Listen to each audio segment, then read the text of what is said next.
Turongeye turabasuje cyane inshuti bavandimwe bakunzi ba Nzuri Business Group Limited, reka twizere yuko mukomeje kugubwa neza aho muherereye hirya no hino ku isi, yaba abari mu Rwanda, muri Afurika, i Burayi, muri Amerika, muri Aziya, mwese reka twizere yuko muri amahoro cyane cyane, ariko kandi tubibutsa gukanda subscribe. Ukanda subscribe wowe utarabikora kugira ngo ujye ubona ibyiza byose tugenda tukugezaho umunsi ku wundi, gatanu kuri gatanu.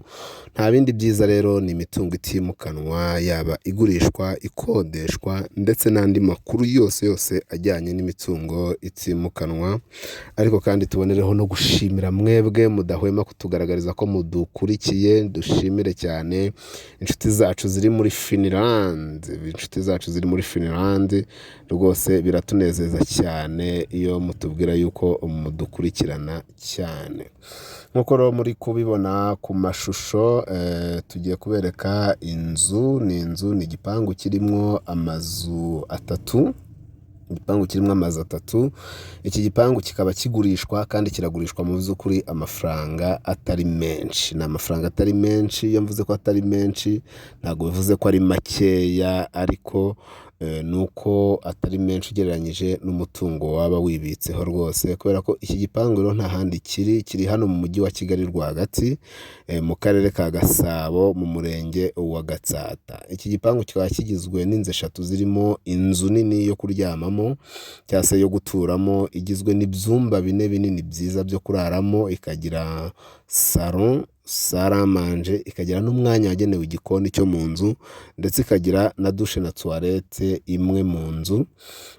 Iyi nzu rero ikaba irimo amakaro yose, irimo plafo, irimo inzugi nziza. Ni inzu mbese muri rusange yubatswe hambere ariko yubakwa mu buryo bugezweho, ifite n'ibaraza ryiza cyane. Siyo yonyine rero, kubera ko mu gikari cyayo hariyo iyindi nzu igizwe n'ibyumba bibiri byo kuryamamo byiza binini, ndetse ikagira na salon ibasha no kuba yajyamo saramanje, ikagira kandi igikoni cyayo cyo hanze na toilette byayo byo hanze. Ni nako rero n'iyi nzu nini nababwiye mbere nayo ifite ikikoni cyayo kindi hanze, no kuba na annex yayo, ndetse ikagira na douche na toilette byo hanze. Si izo zonyine, kubera ko iki gipangu gifite na boutique ku muhanda. Ngira ngo tugitangira mwayibonye, niyo nahereyeho mbereka. Iki gipangu gifite boutique, kandi iyo boutique ikaba ifite icyumba umuntu uyikoreramo rwose ashobora kuruhukiramo. Nk'uko muri kubibona rero, akaba ari amazu ari mu kibanza kinini cyane rwose, kubera ko mwabibonye mu gikari aho banika imyenda, mwabonye parking. Ni ahantu hahagije kandi rwose neza cyane. Izi nzu rero kandi iki gipangu muri rusange kikaba gikora ku mihanda ibiri. Hari umuhanda ukimanuka imbere, hakaba n'umuhanda ugitambika haruguru. Hari umuhanda ukimanuka imbere, hakaba n'umuhanda ugitambika haruguru. Yes, ni ukuvuga ngo rero iyi nzu rwose, cyangwa se iki gipangu ntabwo gikwiriye kugucika, cyane ko nababwiye ko kigurishwa amafaranga atari menshi. Kikaba kiri mu kibanza, cyangwa se izi nzu zikaba zubatse ku buso bungana na metero kare 400 zose. Murumva ko ari ikibanza gisanzwe kirenga.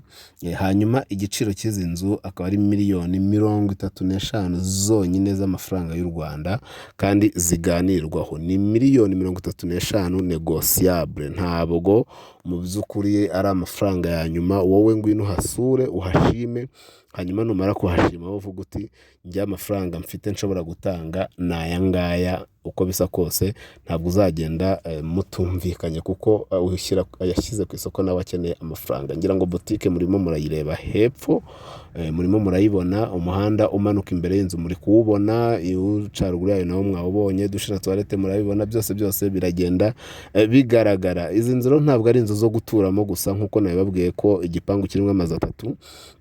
Aya mazu yose arakodeshwa. Aya mazu yose iyo yakodeshejwe amafaranga make, bitewe na situation muzi wenda ya covid tumazemo iminsi, iki gipangu cyose kinjiza amafaranga 300,000 ku kwezi. Niyo makeya, ariko kandi ashobora kuzamuka akagera no ku 400 cyangwa se 350 na 500 yagera cyakarenga.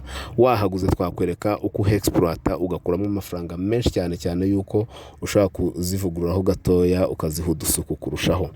igiciro rero ntakibabwiye ko ari miliyoni 35 ziri negosiyabure. Wahakunze nta kindi tugusabye, duhamagare kuri nimero zacu, ngira ngo mumaze kuzimenyera, ni 0788 68 97 cyangwa se 0781 2 inshuro 3 0123. Si ibyo gusa, ushaka kudusanga aho dukorera nta handi, ni hano mu mujyi wa Kigali rwagati mu nyubako ya Centenary House. Dukorera muri etage ya 2, ukizamuka muri asanseri uhita ukata iburyo bwawe ugahita ubona aho Nzuri Business Group Limited ikorera kampani yanyu. Ni nako twongera kukwibutsa, nyaboneka kanda subscribe, ukore kukazogera, ukore share kugira ngo inshuti n'abavandimwe bose bajye bagenda babona ibyiza byose rwose tugenda tubageza umunsi kundi, 5 kuri 5. Nyaboneka aho ushaka kugurisha kandi mu gihe gitoya,